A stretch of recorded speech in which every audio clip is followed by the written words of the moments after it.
Moi, je suis beurre. Et alors, j'ai la chance de recevoir ce matin un humoriste qu'on connaît pour sa gouaille, pour son côté bon vivant, mais aujourd'hui, il raconte l'autre facette, ses nombreuses addictions et son retour à la vie aussi, dans un livre qu'il a intitulé Accro. Bonjour Chicandier. Bonjour Thomas, Et bonjour à tous. Merci de revenir nous voir, apparemment plus en forme que la dernière fois qu'on s'est vu dans ce studio. La dernière fois qu'on s'est vu dans ce studio, Vous en parlez dans votre livre d'ailleurs. Il y avait ma femme qui nous regardait, parce que maintenant on nous regarde, et elle me voyait m'enfoncer dans le fauteuil dans un état éthylique avancé, et elle était navrée. Voilà. Donc je vais mieux chérie. Voilà.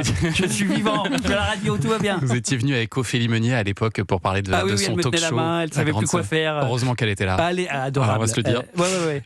Parce que vous, là, vous étiez vraiment au plus mal. C'était la période vraiment punk. compliquée. Non, j'étais au plus mal.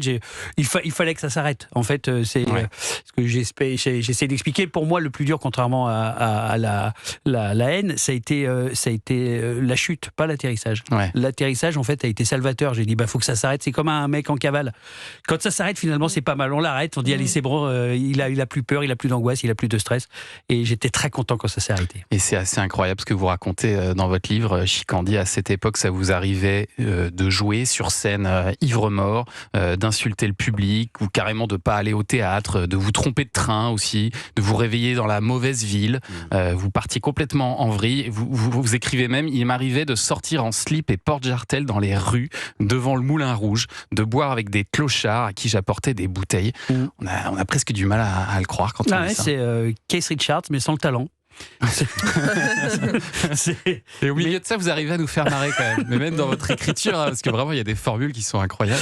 En fait, je veux pas faire ouin-ouin, parce que j'ai pas à faire ouin-ouin, j'ai fait de la merde, j'assume. Ouais. Et surtout, j'ai fait du mal à personne. Je me suis fait du mal. Et j'ai fait du mal à ma femme et ma fille, parce qu'elles m'ont vu dans des états désastreux, et ça fait du mal. Voilà, ça, je le regrette. Mais par contre, il y a des trucs où ça me fait rire. Quand j'ai insulté le public, je m'en fous. Pas de regret. Non, parce qu'il y a un côté un peu punk que j'aime bien, c'est pas grave, tout ça n'est pas très grave. Comment les gens y réagissaient ? Ils m'insultaient, il y en a certains qui remboursaient, puis etc. Je pense qu'ils continuent à m'insulter. Mais encore une fois, c'est le spectacle, c'est ça. Moi, j'adorais quand j'étais gamin, quand on lisait des biographies, des Stones, etc. Il y avait des trucs qui nous faisaient marrer. Et quand ça touche des personnes qu'on aime, quand ça devient comme ça, là, ça devient. Et puis surtout, après, ça fait plus rire personne. Ça fait rire un peu, le côté un peu happening et tout. Et puis après, ça fait plus rire personne, ça devient pathétique, ça devient glauque. Voilà. Et moi, je me faisais pas rire et je faisais encore moins rire les autres. Et moi, mon but, c'est quand même de faire un peu marrer les gens. La première alerte que vous avez eue, Chicandier, c'était en 2022. Vous apprenez que vous avez une cirrhose du foie provoquée par des années d'alcoolisme. Et on vous a dit, si vous continuez comme ça, vous avez plus que 2-3 ans à vivre. C'est ce que vous dit le médecin à l'époque. Comme disait Georges Marchais, je suis un cumulard. Ouais. Le foie et la tête et tout. Et ouais, bien sûr, j'avais une fibrose stade 4, on va pas rentrer dans les détails. Mais grosso modo, il fallait s'arrêter, parce que sinon, après, on décompense une cirrhose. Et là, il reste entre 6 mois et 2 ans à vivre. Voilà. Donc après, on peut avoir une greffe du foie. Enfin, ça devient très, très sympathique. Donc non, en tout cas, il fallait que ça s'arrête. Donc là, vous êtes devenu abstinent pendant 1 an, à ce moment-là, en 2022. Oui. Enfin, vous dites abstinent pendant 1 an, enfin presque. Ouais. Et ce enfin presque... veut tout dire. Pour les alcooliques, ça veut tout dire.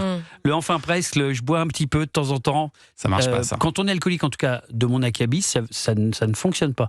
Moi, je peux retomber avec un mon chéri. Donc non, c'est... Voilà, bien sûr. Et alors, on arrive à tenir un peu, et puis on se cache surtout. Le vrai truc, c'est qu'on se cache. Et c'est hyper dur. Alors, on est comédien, mais alors jouer un mec sobre alors qu'on est bourré, c'est super dur. Voilà, parce qu'en fait, les gens le voient, la laine, les yeux, bien tout. Sûr. Voilà. Et vous allez replonger, même bien au fond du verre en octobre 2024, lors de la tournée de votre premier seul en scène, Chicandier. Vous reprenez de plus belle en ajoutant là carrément les antidépresseurs, les anxiolytiques, la drogue. Vous écrivez là aussi le sens de la formule. S'ils avaient fait du desktop goût pêche abricot, évidemment que je m'en serais fait des shots de Texan au petit matin. C'est vrai.